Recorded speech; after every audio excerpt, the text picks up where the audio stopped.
You're listening to the Cooking from Scratch podcast. In today's episode, I sat down with Chef Eugene Santiago of Baryo in Long Beach, California. Chef Santiago crafts dishes that ignite his passion and honor his rich heritage. We'll delve into his favorite kitchen ritual and discover the ingredients that fuel his culinary creativity.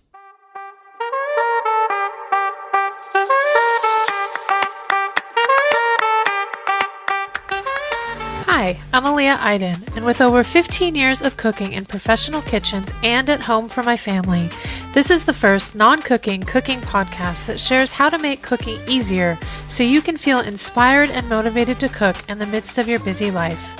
We go behind the scenes and tap into the stories and inspirations of chefs, farmers, and others working with food to reveal what they're up to in their kitchen right now and what their favorite at-home dish is to cook from scratch. This is the Cooking from Scratch podcast. All right, so today I'm chatting with Eugene Santiago from Eat Baryo. Welcome to the Cooking from Scratch podcast. I'm very happy to have you here. Did I get that right? Eat Baryo, Eugene Santiago. Did I say it? Did I do my Eat research Baryo. right? Yeah. Eat Baryo. Awesome. Well, Eat Awesome. Baryo is the Instagram handle. Okay. I think, yeah. So it's just Baryo as, I guess, the concept, the brand, the Got it. business. And Yeah. can you tell me about that word barrio? Is that something, I don't know, I'm not familiar with that word. Did you make it up? Does it mean neighborhood? I mean, that's what I think it means. Yeah. It definitely, it means, it shares the same meaning. It comes from the Spanish word barrio. Right. Okay. There's a lot of Spanish influence um, with the language, but yes, it means neighborhood. This part of town, just spelled a little differently. Yeah. But that's where I took the inspiration from. Got it. So when you say the language, you're talking about Tagalog, Filipino language, your background. Tell me a little bit about your ethnic background, your heritage, if you don't Yes, mind. yeah. I'm Filipino. Okay. Born and raised here in the States. And it was my parents who migrated here in Okay. the late 70s. Yeah, late 70s. Okay. Okay. And Barrio is a catering company, restaurant. I know you have a residency currently at Union, which is here in Long Beach, a beautiful restaurant space. So, Yes. how's that going? I haven't been there yet, It's ashamedly. going. Oh no, that's right. You need to come in right I after this know. I interview. mean, I've eaten your food. I just haven't been in the space itself. Um, yeah, I mean Barrio, yeah, definitely had some very humble beginnings as pop-ups, private dinners, um, and then kind of morphed into catering. Um, and then now, yeah, with the residency at Compound, which is it's a nonprofit community space, art gallery, art exhibit actually, and has a restaurant named Union, and Okay. they partnered with Barrio to run the food and beverage program for them. Okay. Okay. Got it. And do you find that's a really good match for you, an opportunity to kind of create as you want to as a chef, like a playing Oh yeah, field for you there? yeah, 100%. Yeah. I mean, Nice. it's really inspiring to be in a. I mean, once you make it in, I mean, you'll see firsthand um, just the kind of inspiration you get from just walking into the space, and you're just kind of surrounded by, there's like the beautiful art in the wall, the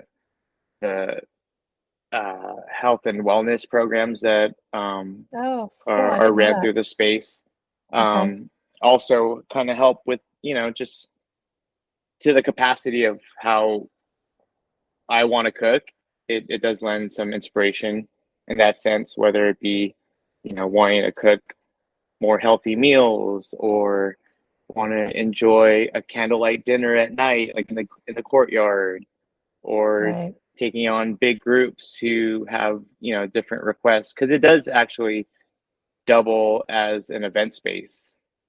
Okay. Yeah. So parties could come in and have request anything from a prefix dinner menu, a buffet. They want tray pass.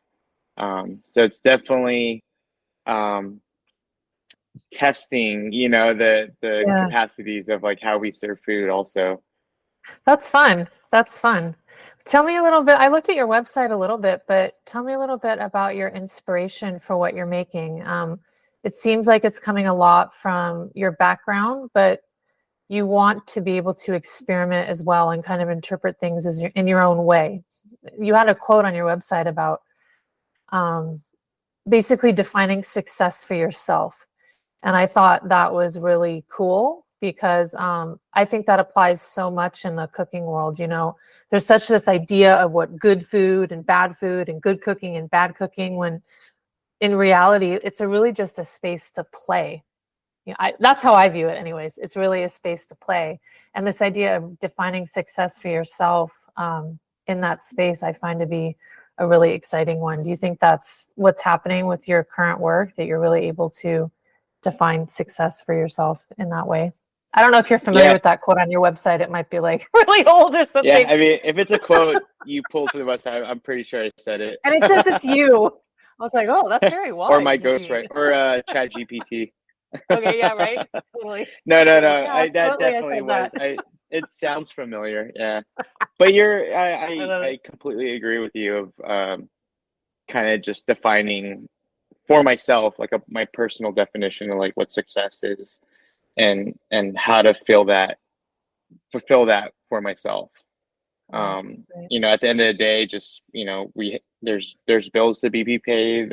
Yeah. There's rent that's due. Just the cost of living, right? To just Right. have those basic necessities covered, and then on top of that, like what fulfills your soul, I guess, is ultimately what I want to hold on to as what's being defined as successful, right? Absolutely. Um, We are kindred spirits in that way. Definitely. That yeah, is why I cook as well. because There's a reason it's we've like connected because, yeah, yeah, yeah, through definitely. mutual friends who kind of Yeah. share the same passions, the same ideologies, the same um, just the same uh, values of how you know we live our lives and how we treat others. That's was really important to me because just how stressful the line of work can be Absolutely. in a fast pace Yeah. um, environment, the high pressure. Um, so just kind of redefining that and then kind of reassess my path forward. Definitely helped um, the journey. I would say it's not over Definitely. yet. No, no, We're not at still all. trucking along. Yeah. So we're just being more aware of like what the opportunities are, and does it best serve us and the purpose and the mission. Yeah, that's Um, beautiful. it's definitely easier to not really just jump into anything, just without being calculated, with it because Right. at the end of the day, it's still a business that's being Yeah. ran. Yeah. Yeah. So there's that, that you still kind of I have business partners that I'm also up how do all these like moving pieces kind of fit together, and then we all just move forward at the same pace. Yeah, absolutely. All right. So I want to know a little bit more. Do you have any early cooking memories? Do you remember being a kid and cooking? Is this something that's been with you for a long time, the cooking, or is Uh, this something that's kind of newer for you when you were older? Or do you have a really young uh, cooking memory? well, yeah, the earliest like full on cooking um was in my teenage years. Okay. I don't know what sparked it, but I baked a lot. Oh, wow. Yeah, it was I wouldn't have said that. That wouldn't have been my first guess. yeah, I it love was it. I remember making it was usually around the holidays like Thanksgiving and Christmas. I remember baking a lot of pumpkin cheesecake Ooh. for some Yum. reason. Um, yeah, like every year in my teenage years. Um, I would even do like a fruit basket made out of watermelon. You Nice. kind of you Those carve it knife out. skills, man. So you got Yeah, some I, knife I, I skills, did is what you're do saying. that. I remember doing that one year. I I remember love that. making gingerbread houses um, for the holidays. But yeah, this was definitely before, any interest in cooking took Okay. place. I just did it. Those are definitely my early memories. And like cooking for my family. Right. Okay. Um, I understood like the need and the importance of that, of having a home cooked meal when, the parents are working all day. I have a brother and a sister, and having food ready, Yeah. um, and to have dinner as a family. I Yeah. was slowly understanding the importance of that, of actually sitting down at the dinner table, eating Right. together. Never having the opportunity to eat in front of the TV. Like that was Right. definitely not an option. Oh, I love that. Yeah. Yeah, we had Okay. dinner at the table, yeah, every day, every night. Yeah. Yeah. Were you assigned something to make? In my teenage years, I was assigned what to make. It was like, you will make this and it'll be ready at this time. And that's what I was doing. Were you assigned or were you just like, oh, I'm going to make dinner because I know we need dinner? Or was your a Yeah. parental figure telling you like, I just make made this? I just made dinner. It was Nice. it was definitely not assigned. It just kind of took up this responsibility of, and it wasn't every night. It was my earliest memories of cooking dinner was it's like jumbo bags of chicken wings from Costco. Yeah. It Yeah. was Yeah. that just kind of drenched in like soy sauce and whatever sauce I could find in the pantry, Right. baked, covered in foil. And then I think every Asian household is everyone knows how to cook rice. We use the finger method. Right. Of course. It was just baked chicken wings and rice, and Yep. that was that was my I my love it. yeah. So did you learn the chicken wings by like watching people do it, or is that some? Are you just? Do you remember learning that, or you just No, known no, how to I do stuff like never. that forever? Well, maybe at some point I probably saw my mom do it. I don't recall. I just Yeah. remember tossing it in Yeah. the baking dish, and then baking it. So Right. So it's and more by watching. You somehow absorbed it along the way. the only thing that was really like assigned between me, my brother, and my sister is we have this calendar in the pantry, and every day of the week it rotated between me, my brother, and my sister. And Okay. whoever's day your name was on, your responsibilities was washing dishes. Okay. So it was for the chore of the washing dishes. I Yeah, love it. that was the only like shared responsibility between us three, That's was great. washing dishes, it's funny. I tell everyone, and I think sometimes people think I'm joking, but washing dishes is actually uh, one of my favorite things to do. Oh, I love it. Is it meditative for you, or what is Oh it? yeah, no, that 100%. Yeah, it's calming. It's yeah, very meditative, and um, it's just kind of in your own space. Everything's clean. Yeah. Yeah. Um, Yeah. In its place. yeah. You have your hands in that warm water, hot water. I love it. I love it. How would you think, how do you, well, like you kind of already answered this, but how do you feel that your background and your life experience informs your cooking?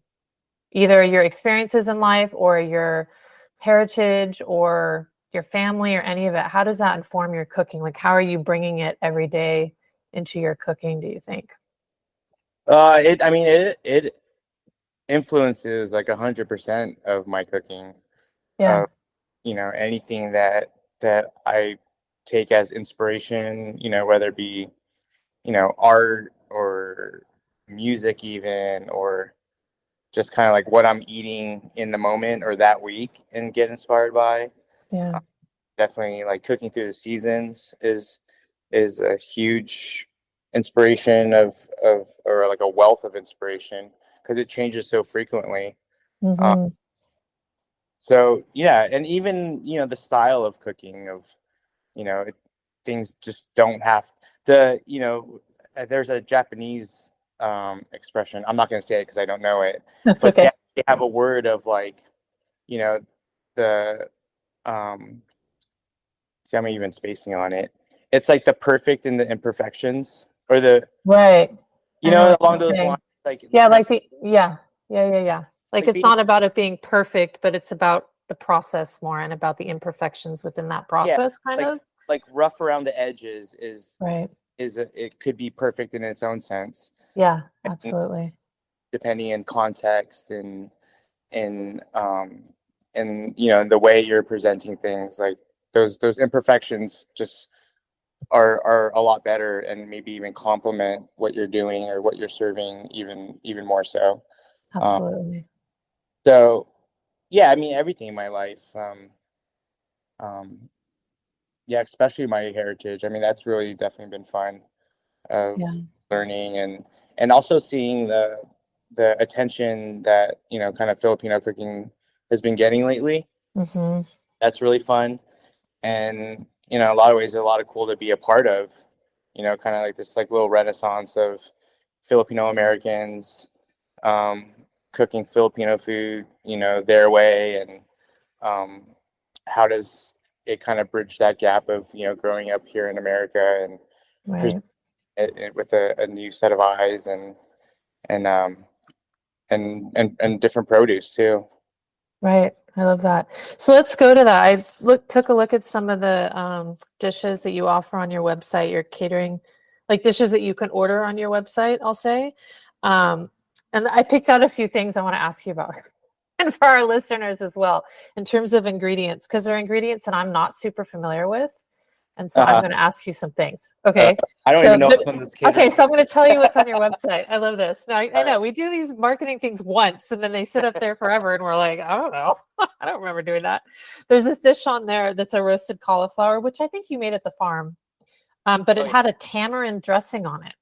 And I'm like, ooh, a tamarind dressing. I never use I have tamarind in my fridge in a jar, but I never use it. And I'm like, does that mean I could just throw some tamarind paste in my next salad dressing? Like some kind of vinegar, oil, salt, pepper, throw tamarind in? Is that what Oh we're doing with the yeah. tamarind dressing? You'd almost treat it because tamarind paste is you could it almost has like citrus like qualities to it. Right. It's an acid, There- basically. yeah, But it's sweet. there's nice to say. That's where additional sweetness would have to be added Okay. Okay. because it is highly acidic, has like very high citrus notes. There's a Okay. bitterness to it. Um, Mm, and the okay. varying levels of sweetness is where you could get different like complexities of the tamarind flavor without Okay. going over too sweet because it'll be more dessert like in that sense. Right. It's funny that you say the tart thing. I don't associate tamarind as not being sweet. I associate being really sweet. I must have eaten it in sweet situations, like in desserts or Oh yeah, with yeah, sugar or something. That's all I think about is with sweets. yeah. Usually like right out of the pod when you scrape it, you could boil it in Yeah. water to really get the good full essence of it. Yeah. Or even the jarred stuff that's just pure tamarind paste. Yeah. It's really has like a bitterness to it, high acid. I need to go stick my finger in that. Yeah, It's honestly been there forever. And like I bought it for some recipe and I always look at it and go, huh, what am I supposed to do with that? I'm not totally sure. So, typically sugar is added to get it to its yeah. sweetness, Yeah. especially like the drink, the tamarindo. That must be my only experience with it, Oh yeah, honestly. that's all. Right? Right. Right. It's not even really tamarind, right? Tamarind comes from a pod, right? And you like scrape out a paste and there's big seeds in there too. Yeah, yeah, Yeah, that's what I'm remembering. Okay. That's yeah. okay. So tamarind, check. I need to try that.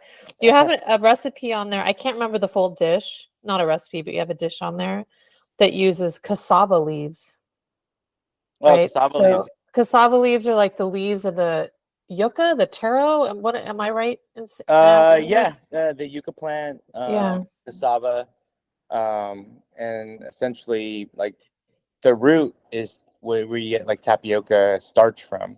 Right. Okay. Yeah, that's what makes boba or um, Right. tapioca pearls. But yeah, the cassava leaves being cooked down, and the reason I fell into that dish was there's a lot of like curries or just stewed dishes made. Ah, We would use anything from taro leaves, cassava leaves, uh, like chili plant leaves, kind of just like cooked down in stews, and cassava okay. leaf a really nice like earthiness to it. Okay, I was gonna say, how do they compare in flavor to, say, chard or spinach or, I mean, they're not gonna be like in the broccoli kale family. I assume they don't have that sulfurousness to them that Oh, like kale does. I would actually align it more with the Oh, kale, really? because Okay. it has like that hardiness to it, to where you could cook it. Ah, It okay. it won't Fall doesn't have apart like soggy. spinach does. Yeah. Yeah. Yeah, yeah, yeah. And Okay. I was making I was trying to make like a vegan version of like a spinach artichoke dip. Yeah, And then I was trying to just replace the components to kind got of it. align Yeah. with, Filipino traditional ingredients. So instead of spinach, I used cassava leaves.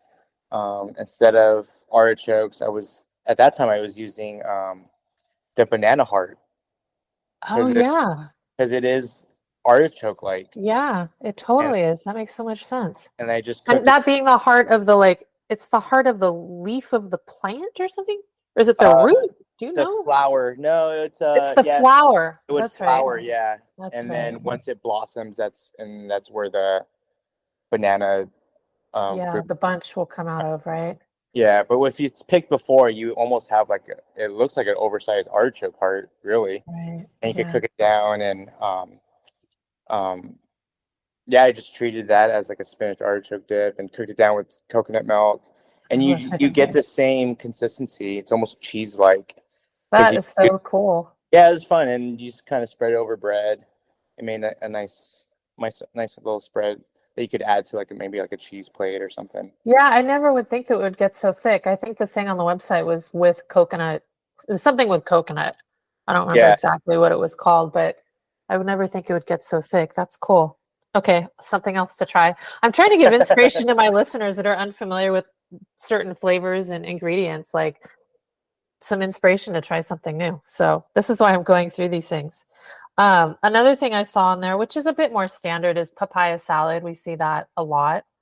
Is there anything specific about your papaya salad? Like, is it fish sauce based, or is it just whatever you have on hand, or what is it that you're Um, putting in your papaya salad? And is, because I know papaya salad is being a bit more from Thailand. Is there a Filipino version? Is there a difference? I have so many questions. Do Filipino cooking does it use fish sauce very much? I guess that's one of my bigger yeah, questions. yeah. Okay. A lot of Southeast Asian.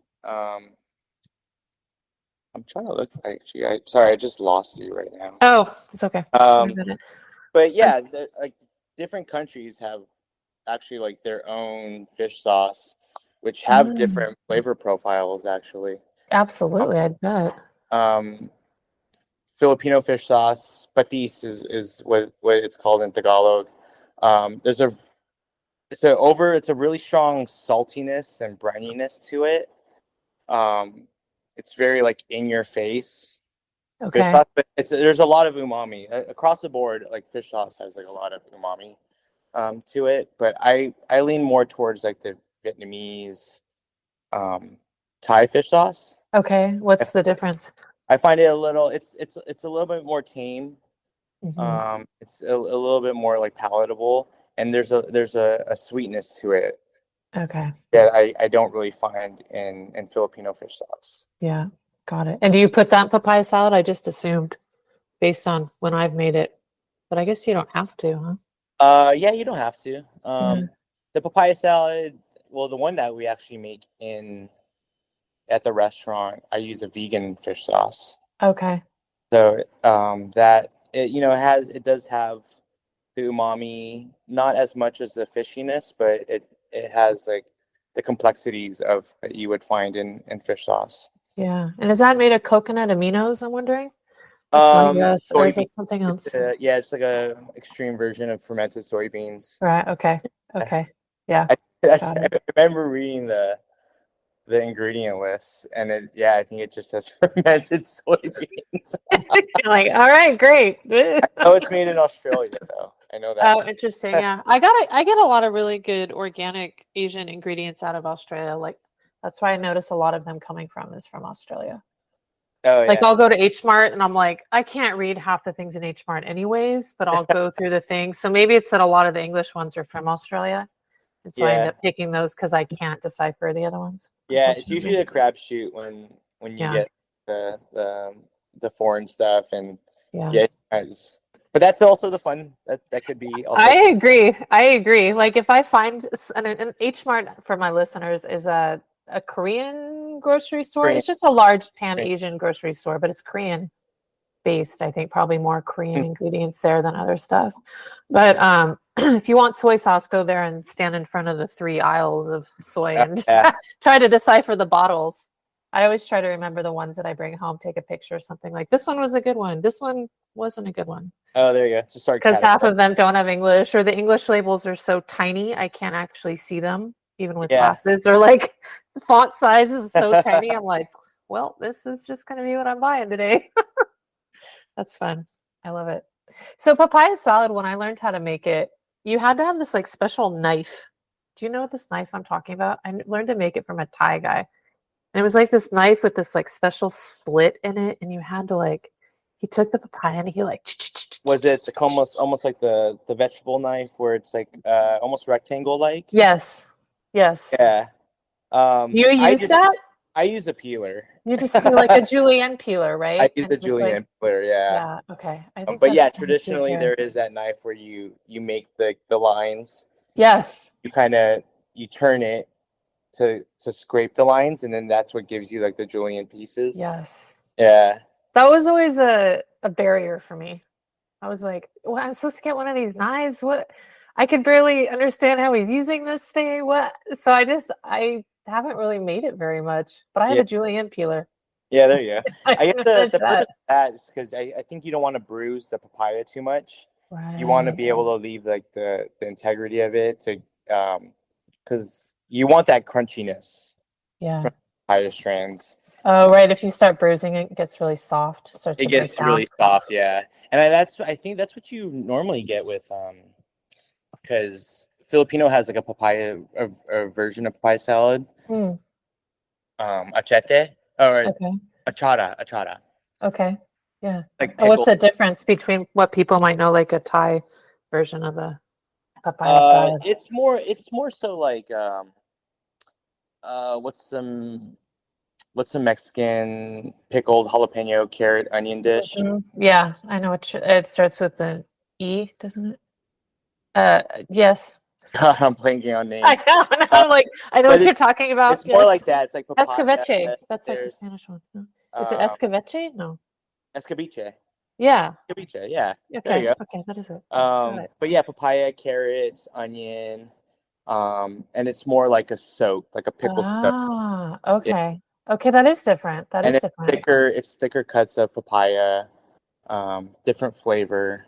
Uh, Okay. but I lean more towards like the Thai type Okay. of Okay.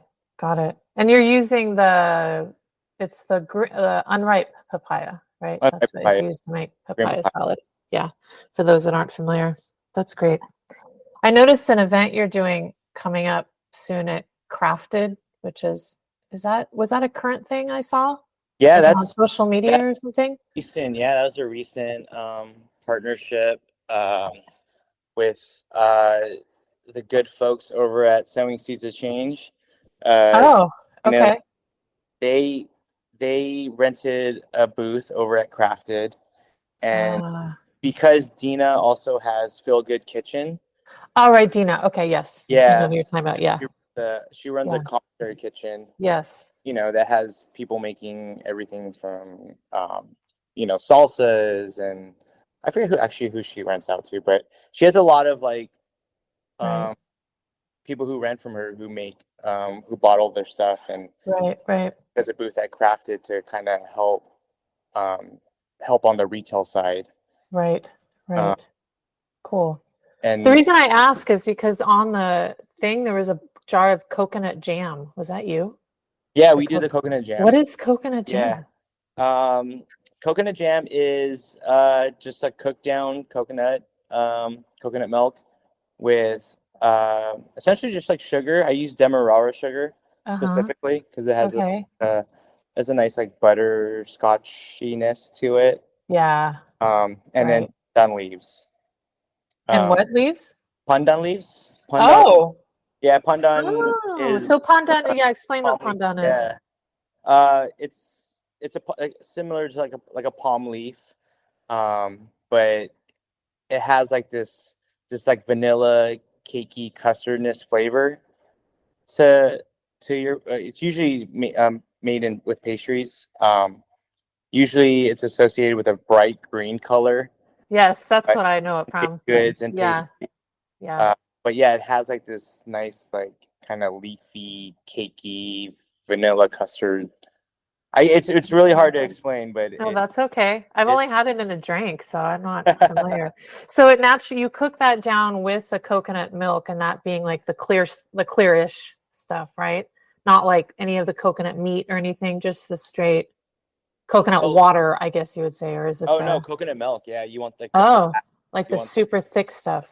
oh yeah, the thicker the better, really, Oh, because it helps once it starts to reduce, and then with all the sugar that's in there, it'll at a certain temperature it'll start to caramelize.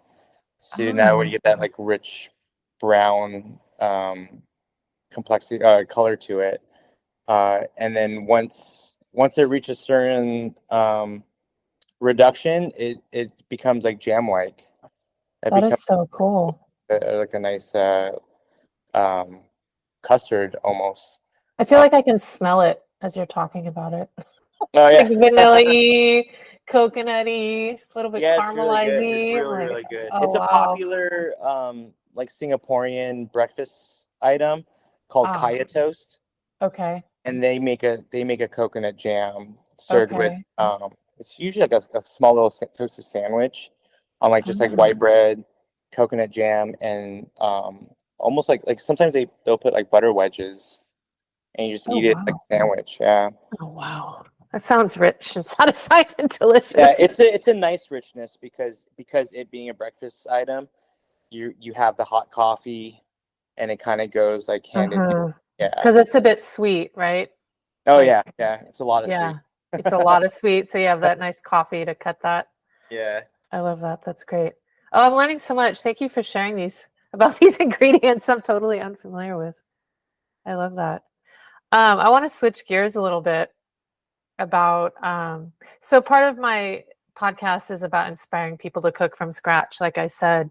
And I'm wondering if you have an opinion on why people don't like to cook. Do you think it's because they don't know how, they don't have a desire, they think it's hard, or do you just have no opinion? That's fine too.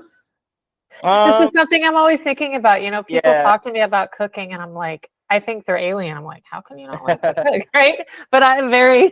very particular I mean, it's worldview over here. definitely it's a lot of factors. I Yeah, can't blame just or I can't pinpoint just like one thing. It's just so much.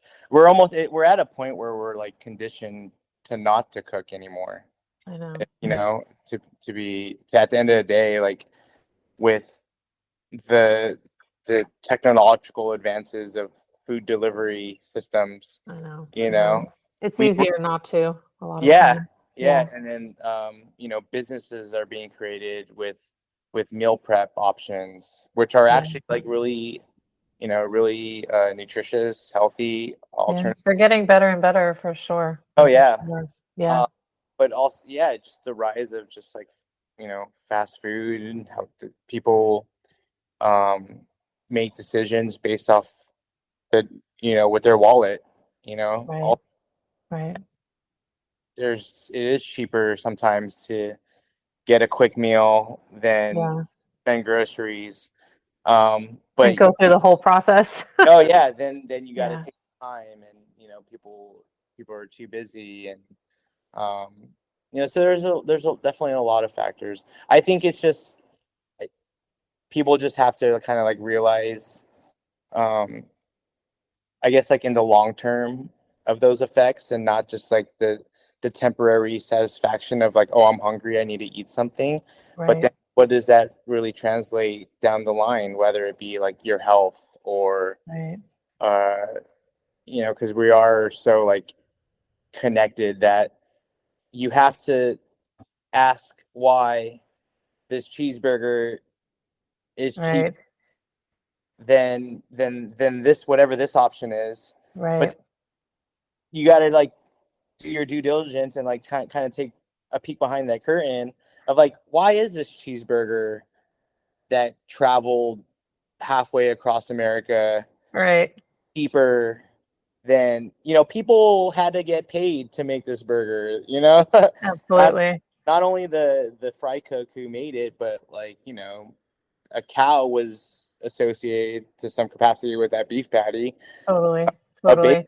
was associated, and flour was grown and harvested for this bun. So when you Yeah. go down that rabbit hole, there's a bunch of Right. rabbit holes to definitely go down, but you don't really have to go too deep to just kind of make a conscious decision to start making better choices for yourself. Yeah. And just the extra effort and to know that you could do it, I think that's more rewarding and satisfying than Right.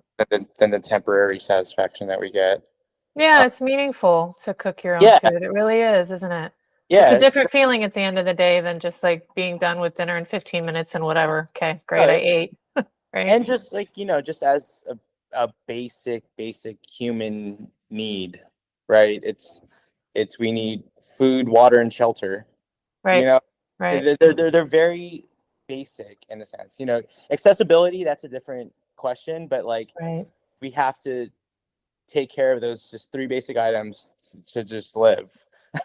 Right. So, if we could Absolutely. take care of food, water, yeah, but like shelter, again, that's a different topic. But being able to provide ourselves with like food and then know that um we have access to it, we could be self sufficient with it, and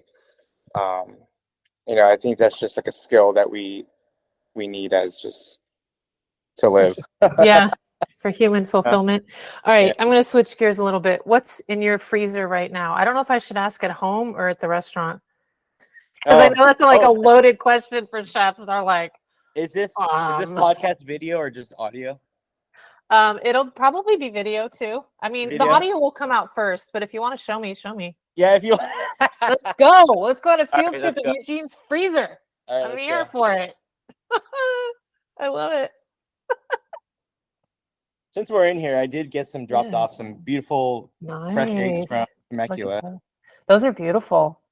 I and can, yeah, uh, I can only here's imagine my. what those are Well, going to look you like. aren't All right, on a laptop, so let's see it. no judgment. No judgment. That's what mine looks like too. But Stuffed. it's these are actually, I don't even know what these are. Seeds Oh for, yeah. Oh, for gardening. Oh, nice. yeah. These are Love the it. girlfriend's, I think, eye masks. Perfect. I love it. Ramen noodles, ice packs. This is persimmon that I dried out, I think, Oh, nice. that I cured and hung and dried. I didn't realize you could freeze those afterward. I'd never thought to do that. Oh yeah. Once you get the water away, and then it's Yeah, yeah. momminess and That's cool. That's cool. frozen chicken, a lot of Okay. frozen cherries. Yeah. This is like a smoothie section. Yeah, right. The smoothie section of Yeah, the freezer. I love it. They this all have is that. some old banana bread. Yeah. Nice. Yeah, ice cream. We got some Gusto bread in the Oh, freezer nice. Shout out Gusto bread. Yum, yum. for quick air fryer meals, and a Yeah. lot of Haagen-Dazs. Nice.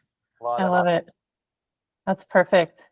and So we if have you're cooking a quick meal at home, if you're ever doing that, I know you're not necessarily doing that, but what are you whipping up? Like, are you using your freezer? Is it a smoothie? Is it noodles? Is it, uh, I mean, right? Like, yeah, what is it that, or even just in the season right now? Because I know seasonally we change, right? It's really pretty hot right now where we are, oh yeah. right? And to be like just completely honest and transparent, like Please. quick meals are just like snacks and smoothies like in the morning. Yeah. I smoke a lot. I mean, if I showed you the snack cabinet, that's a different story. Right, I asked the wrong question.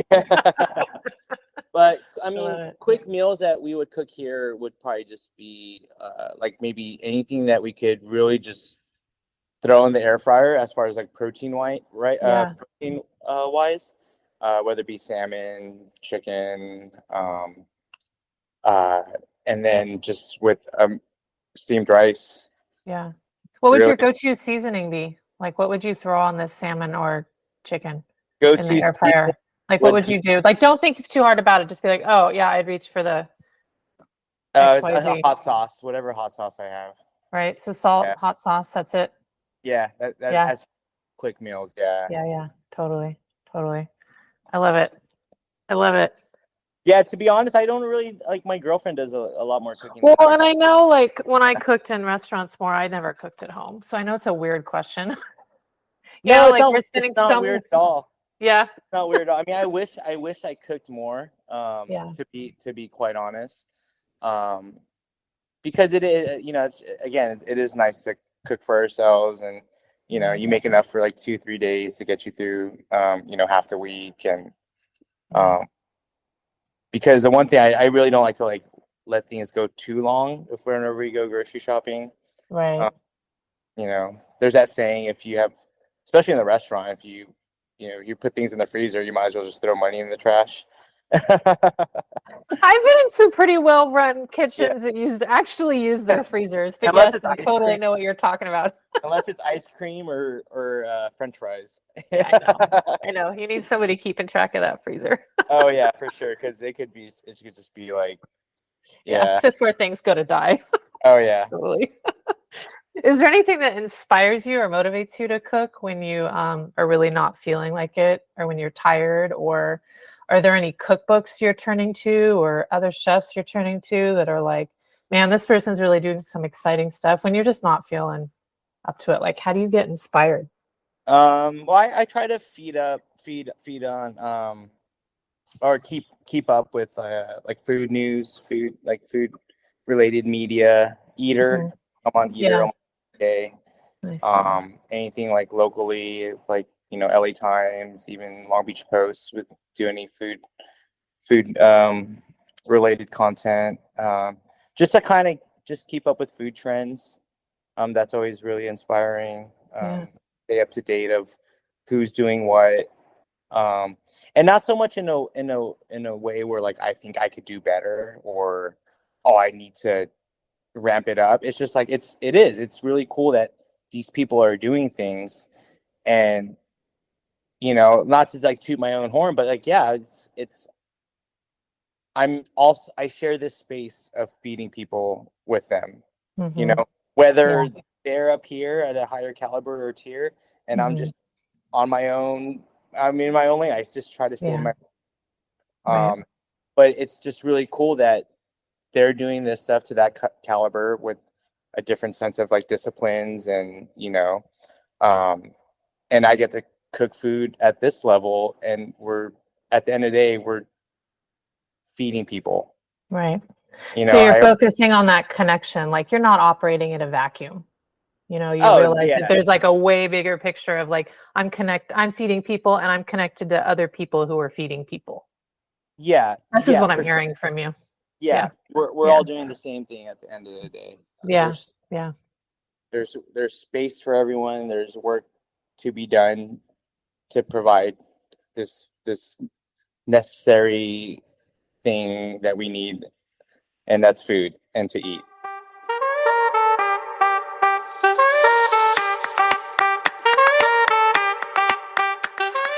Thank you for listening to this episode from start to finish. If you have any questions or comments about what was shared, please click on the link at the top of the show notes to send us a note. If you enjoyed this episode, please consider leaving us a review on Spotify or wherever you listen to podcasts, and share this episode with your friends.